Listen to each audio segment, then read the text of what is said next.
¿Qué harías si en una redada rutinaria encontraras $20 millones escondidos en un ático y supieras que nadie, absolutamente nadie, ha reportado ese dinero todavía? Hoy en Resumen Extremo vamos a revisar The Rip 2026, el thriller más tenso de Netflix que reúne a los legendarios Matt Damon y Ben Affleck en una espiral de codicia y traición. Tras el brutal asesinato de su capitana, una unidad de élite de narcóticos en Miami descubre un botín histórico que no solo atraerá las balas de los carteles, sino que hará que los mejores amigos comiencen a vigilarse las espaldas. Prepárate, porque lo que empezó como un viernes cualquiera terminó siendo la mayor carnicería de sus vidas. En la ciudad de Miami, la capitana Jackie del equipo táctico antidroga acompañaba a una informante alterada que estaba convencida de que alguien la vigilaba a ella y a su casa. Jackie decidió reubicarla, asegurándole que todo estaría bien. Al salir de su auto y caminar, Jackie fue repentinamente alcanzada por un disparo. A pesar de sus heridas, logró escribir un mensaje a alguien. Poco después, fue ejecutada por un hombre enmascarado. Tras la muerte de Jackie, el equipo TNT, los agentes Numa, Mike, Lolo y el sargento JD está siendo interrogado exhaustivamente. De inmediato, la narrativa regresa con Dane, quien suplica al jefe Tom que le permita investigar la muerte de Jackie. Tom le explica que toda la división está en ruinas y bajo la lupa de asuntos internos y el FBI. Los federales sospechan que Jackie podría haber sido corrupta, pero sus compañeros saben que no es cierto. La unidad tiene una fama terrible por una operación pasada donde una gran suma de dinero desapareció. JD, furioso, enfrenta a los agentes del FBI, Dell y su compañero. Dell sugiere que JD y Jackie, quienes mantenían una relación sentimental en secreto, estaban involucrados en algo ilegal. Cuando Dell se refiere a Jackie de forma despectiva, JD pierde los estribos y se abalanza sobre él. Dane interviene revelando que Dell y JD son hermanos y calma la situación. Dane se reúne con JD en el baño de la comisaría y le explica con frustración palpable que el departamento carece de presupuesto y voluntad para ayudarlos. Cree que el caso de Jackie será archivado bajo pilas de burocracia. A la mañana siguiente, el equipo se reúne secretamente en un almacén. Numa ha descubierto que una casa segura fue asaltada y que millones desaparecieron, posiblemente por policías corruptos. Esta es la verdadera razón por la que el FBI los acecha. En ese momento, Dane recibe un mensaje anónimo con una dirección y símbolos de dólar, que se borra automáticamente, dejándolo intrigado y alerta. Poco después, reciben la visita inesperada de Nick, un líder de la DEA con una reputación ambigua que viene a dar el pésame. Dane aparece de repente y anuncia que acaba de recibir una pista anónima sobre una gran suma de dinero escondida en una casa a las afueras y que deben movilizarse de inmediato. A pesar de las quejas de Numa, que está a punto de terminar su turno, el equipo se dirige al lugar en sus propios vehículos con un presentimiento de que esto no será una operación rutinaria. Al llegar a un barrio elegante y silencioso, son recibidos por una joven nerviosa llamada Desi. Sin una orden de registro, pero con su consentimiento obtenido tras una persuasión hábil por parte de Dane, registran la casa. Un perro detector, Wilbur, señala insistentemente el ático. Tras derribar una falsa pared con un mazo, descubren docenas de contenedores plásticos sellados, cada uno con al menos $1 millón. Un cálculo rápido les dice que tienen frente a ellos al menos $20 millones. La paranoia se apodera al instante del ambiente. Dane, con los ojos fijos en las pilas de dinero, ordena a todos entregar sus teléfonos celulares. El dinero vuelve loca a la gente, afirma, y nadie objeta. JD pregunta por el contenido exacto del mensaje anónimo, y Dane confiesa con voz tensa que solo mostraba símbolos de dólar, sin números ni texto. Siguen el protocolo al pie de la letra. Deben contar el dinero en el sitio y avisar al mando, pero contar esa inmensa cantidad los hace blancos fáciles, expuestos en una casa desconocida. Desi los interrumpe, sugiriendo con un temblor en la voz que simplemente tomen el dinero y huyan, antes de que todo se complique. En ese momento crítico, Mike, que vigilaba por la ventana, advierte que una patrulla de policía local se acerca lentamente a la propiedad. Dane y JD salen a recibir a los oficiales, quienes se muestran hostiles desde sus asientos. JD reconoce al oficial del copiloto como un ex miembro del VCAT, una unidad táctica corrupta que fue desmantelada hace tiempo por sus lazos con el cartel. Tras una conversación cargada de tensión y amenazas veladas, la patrulla se aleja, pero sus miradas dejan claro que regresarán. Dane y JD entienden inmediatamente que serán atacados. Sin perder tiempo, recogen su equipo táctico pesado de los autos y lo llevan dentro de la casa, donde el resto del equipo ya ha bajado los pesados contenedores al garaje. En el garaje, bajo la luz tenue, Lolo se queja amargamente por no poder llamar a sus hijas para desearles buenas noches. Mike le recuerda con dureza la gravedad de la situación. Tienen $20 millones en dinero sucio frente a ellos y a su capitana, Jackie, la mataron por investigar mucho menos.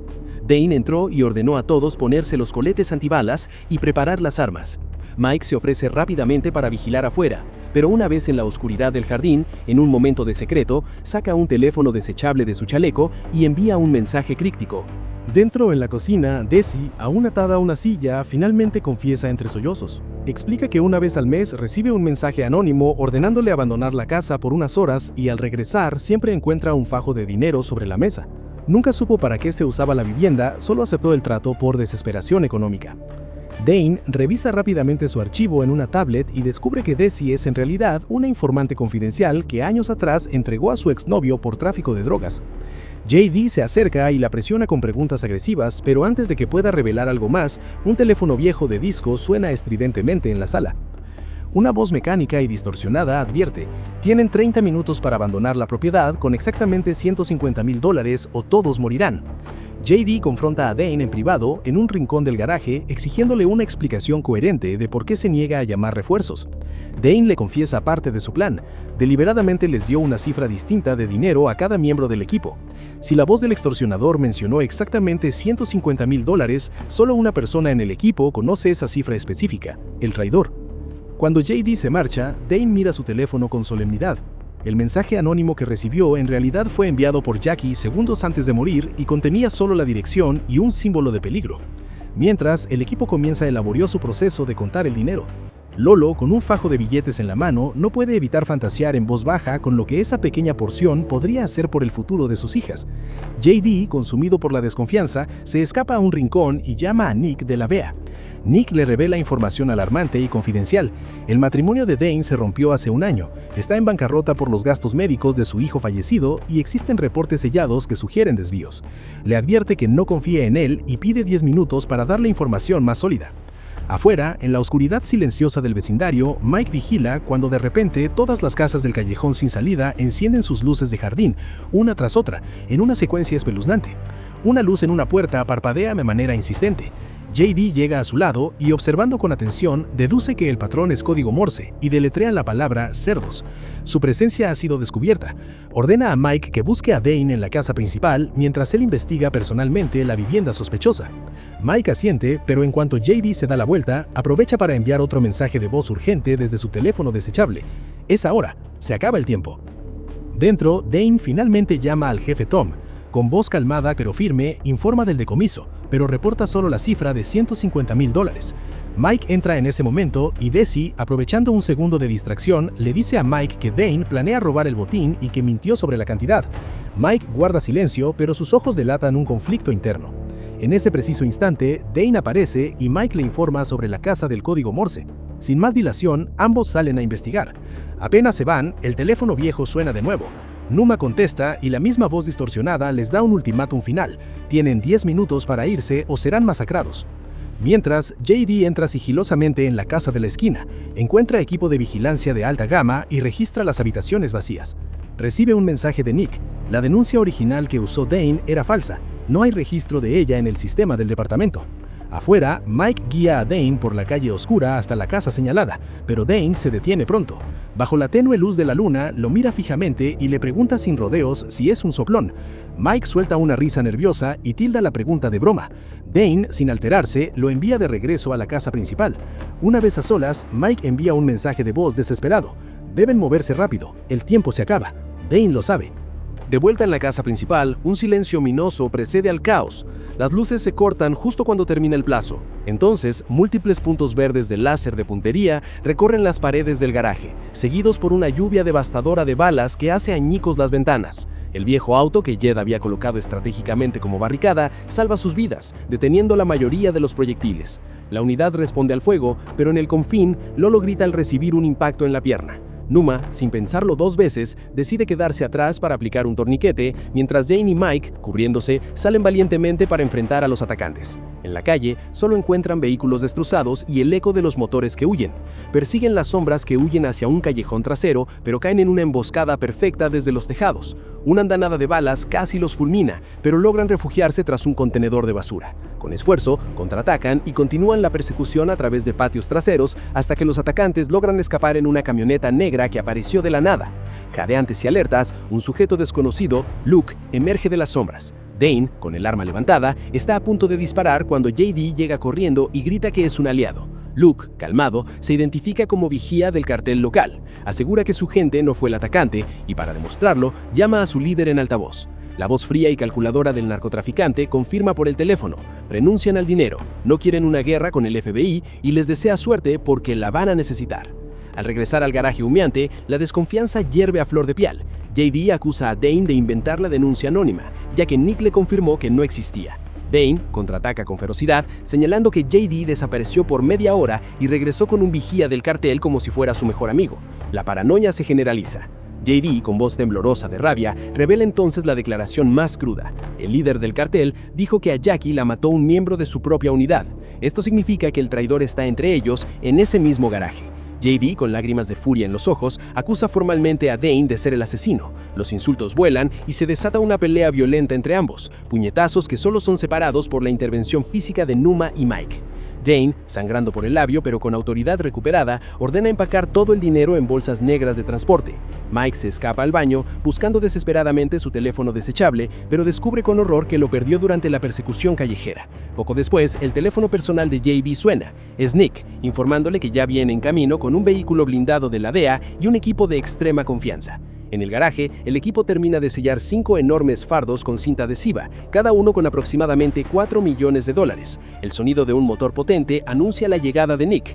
Con una actitud fría y decisiva y con el apoyo explícito de JD, Nick revoca la autoridad de Dane sobre la operación. Bajo una lluvia de miradas de desconfianza y rencor, Nick, JD y Dane suben al interior del vehículo blindado, dejando atrás a Numa, Lolo herida y el resto del equipo con los refuerzos de la DEA. A sus espaldas, las primeras llamas comienzan a consumir la casa y el sonido de sirenas distantes se acerca. Dentro del blindado, el aire es espeso y la tensión podría cortarse con un cuchillo. Mike está pálido y suda profusamente. Dane, rompiendo el silencio, revela su trampa meticulosa. Con calma, les recuerda que a cada miembro del equipo le dio una cifra distinta de dinero esperado. Los $150,000 mencionados por el extorsionista coinciden exactamente hasta el último dólar con la cifra que él le confió a Mike y a nadie más. JD, con un movimiento rápido, saca el teléfono desechable que encontró en la calle y presiona play. La voz de Mike, en una nota de voz urgente, se escucha clara. Dane reportó solo 150,000. Planea quedarse con el resto. Deben moverse ahora. Mike, acorralado, intenta negarlo, pero la evidencia es irrefutable. En un flashback detallado se revela el plan completo de Dane. Vemos a Jackie, herida de muerte, tecleando desesperadamente un mensaje en su teléfono desechable, la dirección y un símbolo de advertencia. Ese mensaje llegó a Dane. Él sabía desde ese instante que el asesino era un compañero.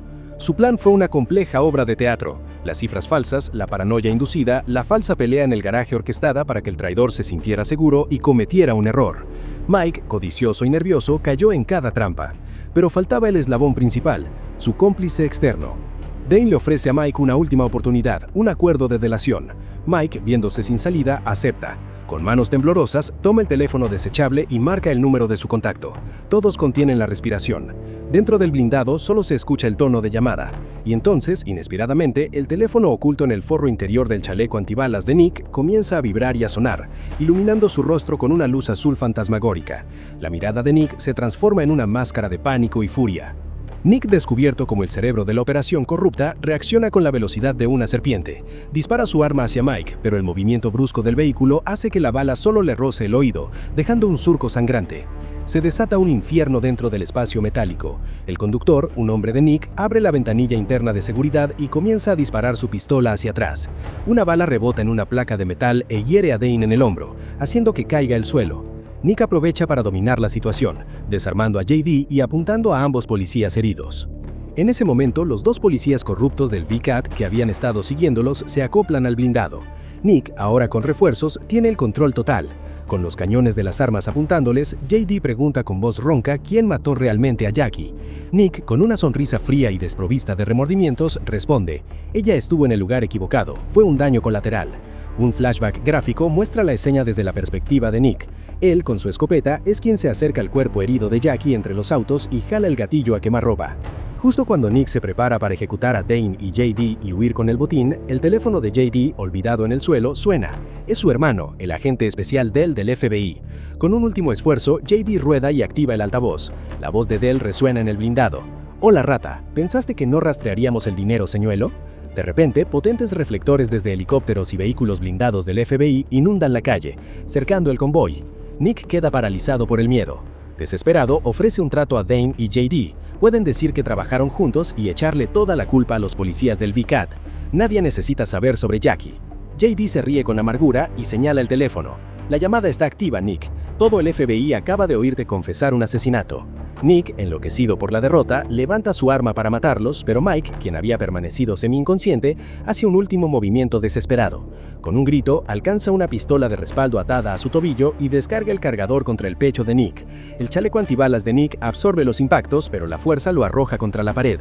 En el caos momentáneo, Mike golpea la cerradura de emergencia de la puerta trasera, la abre y salta a la oscuridad. Agarrando un rifle de asalto de uno de los hombres del VCAT caído, Mike abre fuego contra los agentes del FBI para crear una cortina de distracción. En la confusión, agarra una de las maletas negras con dinero y echa a correr como un poseso hacia las vías del tren cercanas, desapareciendo entre los matorrales. Nick, malherido y tambaleante, logra arrastrarse hasta el asiento del conductor del blindado. Arranca el vehículo y acelera brutalmente, intentando escapar del cerco con el resto del botín.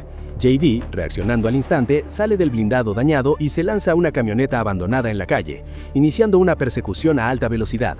Mientras tanto, Dane, a pesar de su herida en el hombro, se levanta y corre tras Mike, adentrándose en los terraplenes y vías. JD persigue a Nick por autopistas y luego por los muelles industriales. Nick, obsesionado, comete el error de detener el blindado para recoger una maleta que se cayó, creyendo que aún lleva la fortuna. JD impacta su camioneta contra el blindado, luego usa una escopeta recuperada para reventar los neumáticos. El vehículo blindado de Nick pierde el control, derrapa y cae con un estruendo metálico desde un muelle a una zona de grava. Mike corre por las vías del tren, la maleta golpeándole la pierna, con Dane pisándole los talones. Tras una agotadora carrera, Dane lo alcanza y se enzarzan en una lucha brutal y visceral sobre las piedras del balasto. No hay golpes de película, solo forcejeos sucios, puñetazos cansados y la desesperación de ambos hombres. Finalmente, Dane logra someter a Mike, poniéndole las esposas mientras jadea, exhausto. JD se aproxima con cautela. Nick, atrapado entre el hierro retorcido pero aún con vida, intenta su último engaño. Ofrece a JD compartir el dinero, escapar juntos. JD lo mira con desprecio y le revela la verdad. Las maletas están llenas de papel de periódico. El dinero real nunca salió del garaje. Antes de que Nick pueda reaccionar, JD, con el rostro empapado de lluvia y la imagen de Jackie en su mente, aprieta el gatillo. En el epílogo, la escena se traslada a la comisaría al amanecer. Numa y Lolo, ahora vendada, llegan conduciendo el viejo auto del garaje. De su maletero, agentes del FBI extraen los $20 millones, intactos y contabilizados. El informe final confirma que no falta ni un solo dólar del decomiso. Por su cooperación y por haber reportado oficialmente el hallazgo, Desi recibe el 10% de la suma como recompensa. $4 millones, una oportunidad para una nueva vida. El equipo, marcado por la experiencia, se despide en el estacionamiento.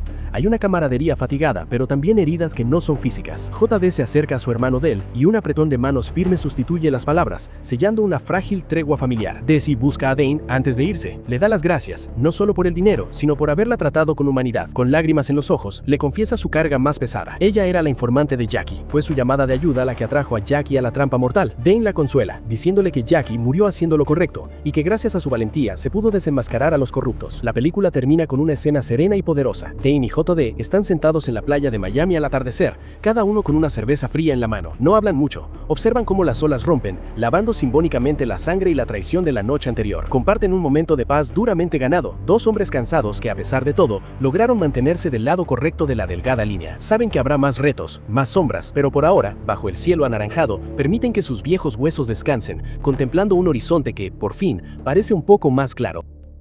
Así termina esta película llena de codicia, traición y un suspenso que te mantiene pegado a la pantalla hasta el último segundo. Si te ha gustado este resumen, suscríbete a Resumen Extremo y revienta ese botón de like para apoyar el canal. No olvides activar la campana para que YouTube te avise cada vez que subamos un estreno potente de este 2026. ¿Tú qué habrías hecho con esos 20 millones? ¿Los habrías reportado o te arriesgas a cruzar la línea como Matt Damon y Ben Affleck? Deja tu comentario y nos vemos en el próximo video.